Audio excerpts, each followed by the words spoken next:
कहना चाह रहे थे, वक्त हमारे पास बहुत कम है, आपको अपनी बात पूरी करेंगे। मैं एक चीज जरूर पॉइंट आउट करना चाहूंगा कि कांग्रेस के कुछ सांसदों ने, हालांकि आप 4 सीनियर लीडर्स बाबा रामदेव को मिलने गए एयरपोर्ट पे, कांग्रेस के सांसदों ने अपना विरोध जरूर जताया। संजय, नहीं, इसमें इसके दो पहलू हैं। सबसे हाँ। पहले, एक योग गुरु के तौर पर बाबा रामदेव का हम सब स्वागत करते हैं, सत्कार करते हैं, आदर करते हैं। मैं व्यक्तिगत तौर पर उनका बहुत बड़ा प्रशंसक हूं, लेकिन योग के नाम पे जो ये हठ योग शुरू हो गया है, मैं इसे पसंद नहीं कर रहा हूं। सरकार सामने से पूरी विनम्रता के साथ उनके साथ बैठ करके ये बात कर रही है कि आप जो अपनी चिंताएं प्रकट कर रहे हैं, उन चिंताओं को हम अच्छे ढंग से समझ रहे हैं और उनके खिलाफ कार्रवाई करने के लिए हम तैयार हैं। आप इस प्रकार से एक सत्याग्रह अनशन न करें। मेरे ख्याल से ये विनम्र निवेदन का सत्कार होना चाहिए था, सम्मान होना चाहिए था बाबा की तरफ से, और बाबा नहीं कर रहे हैं। इसकी वजह से शायद कांग्रेस के कुछ सांसदों में नाराजगी होगी, जो कि बड़ा स्वाभाविक है। लेकिन बड़ा प्रश्न ये है कि बाबा जो ये बार बार जो एक लोगों के अंदर एक जागरूकता या आंदोलन के नाम पर लोगों के अंदर जो उफान पैदा कर रहे हैं,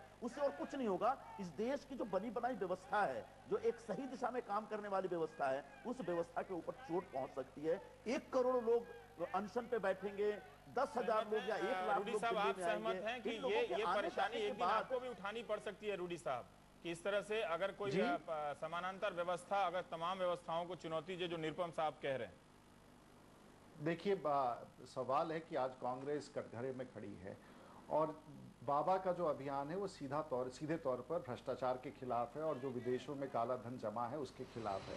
यदि सरकार में ऐसी मंशा थी तो सरकार जो कमेटी बना करके ये जांचना चाह रही है कि कितना धन विदेश में है, कम से कम उच्चतम न्यायालय के निर्देश के अनुकूल कम से कम उन लोगों की सूची तो देश में प्रकाशित कर देनी चाहिए जिनका काला धन विदेशों के खाते में जमा है। आखिर बाबा किस बात को मान ले? एक भी ऐसा प्रयास नहीं किया गया है जो बाबा को मनाने की स्थिति में हो। अगर सरकार के पास वैसे लोगों की सूची है जिसका धन काला धन विदेशों में जमा है, तो कम से कम सरकार ये तो कम से कम बाबा के पास वो सूची आकर दिखा सकती थी। जहां सरकार की मंशा ही नहीं हो कि काले धन को वापस देश में लाए। देश के प्रधानमंत्री ने स्वयं कहा था कि 100 दिन के भीतर वो वापस लेके आएंगे। आखिर वैसी स्थिति में कोई इन पर भरोसा कैसे करे? एक तरफ संजय निरुपम कह रहे थे कि इनके प्रयास से, मैं इनको बताना चाहूंगा कि उच्चतम न्यायालय ने 2G का जब नियंत्रण शुरू किया तब राजा जेल में गए, कन्नी मोजी जेल में गई, सुरेश कमाड़ी तब जेल में गए, कांग्रेस पार्टी के कारण नहीं। जेल में इसलिए गए कि उच्चतम न्यायालय ने उस पर निगरानी की। कम से कम देश के लोगों को सही बात बताएं।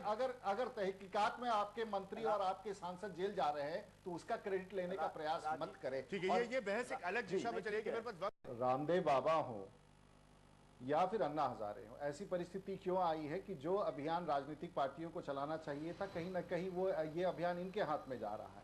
स्वाभाविक तौर से राजनीतिक पार्टियों के प्रति लोगों का विश्वास कम हो रहा है। राजनीतिक पार्टियों के प्रति लोगों का विश्वास कम हो रहा है। लेकिन इसमें हम ये कहना चाहेंगे कि कम से कम भारतीय जनता पार्टी ने जिस अभियान को बाबा लेके चल रहे हैं, उस अभियान को चाहे विदेशों में काले धन का विषय हो या भ्रष्टाचार का हो, 2G का मामला हो, कॉमनवेल्थ गेम्स का मामला हो, कम से कम भारतीय जनता पार्टी ने राष्ट्रीय स्तर पर सभी भ्रष्टाचार के मामलों को आप बिल्कुल सही कह रहे हैं। और ये मैं कोट करना चाहूंगा कि ब्लैक मनी, काले धन का भी मामला हो, उसको सबसे पहले लाल कृष्ण आडवाणी जैसे आपके लीडर्स ने उठाया। जो बार बार रवीश जो बात पूछ रहे हैं राजीव, वो यही है कि क्या प्रॉब्लम है कि जब लाल कृष्ण आडवाणी या बीजेपी की लीडरशिप इस सवाल को उठाती है, कोई जुड़ना नहीं चाहता, उस तरह का रिस्पांस नहीं मिलता है। जब बाबा रामदेव इस सवाल को उठाते हैं तो आज एक सरकार के 4 वरिष्ठ मंत्री घुटने टेकने के लिए तैयार है। कहीं पर यह बुनियादी फर्क नजर नहीं आ रहा सर आपको? देखिए, ये निश्चित तौर से इस बात का जवाब कांग्रेस पार्टी देगी कि आखिर में प्रतिपक्ष की आवाज को जब निरंतर इस लोकतंत्र में कांग्रेस पार्टी ने सुनने से इनकार किया, तो स्वाभाविक है कि इस विषयों को लेकर के बाकी लोग संघर्ष के मैदान में आएंगे। नहीं। और आज अगर घुटना टेकना पड़ रहा है कांग्रेस पार्टी। राजीव जी, मेरा सवाल बहुत स्पष्ट है। मेरा सवाल बहुत स्पष्ट है कि यही मसला जब आप उठाते हैं, खासतौर पर स्पेसिफिकली काले धन की बात कर रहा हूं, आपको क्यों नहीं मिलता ये रिस्पांस? एक प्रिंसिपल ऑपोजिशन पार्टी के तौर पर आपको क्यों नहीं मिलता ये रिस्पांस?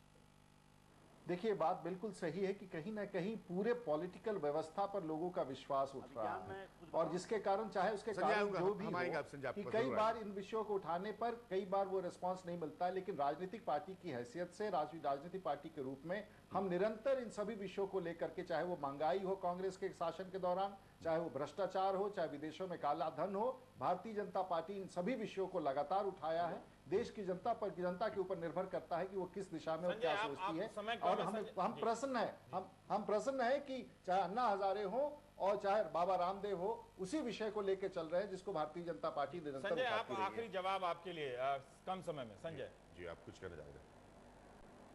हेलो जी, आप हाँ, बोले, संजय आप बोलिए। कहना चाह रहे थे।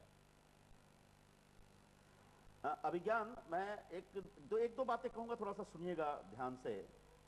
सबसे पहले बात, भारतीय जनता पार्टी को क्रेडिट लेने का बहुत ज्यादा शौक है। जो कुछ हुआ, सुप्रीम कोर्ट ने कोई आदेश दिया, सीबीआई कुछ काम कर रही है, तो ये सब बीजेपी की वजह से हो रही है। दूसरी बात है कि ना अन्ना हजारे इनको क्रेडिट देते हैं, ना रामदेव बाबा इनको क्रेडिट देते हैं, क्योंकि ये इतना इनकी क्रेडिबिलिटी इतनी खत्म हो चुकी है, इस बात का इनको एहसास नहीं है।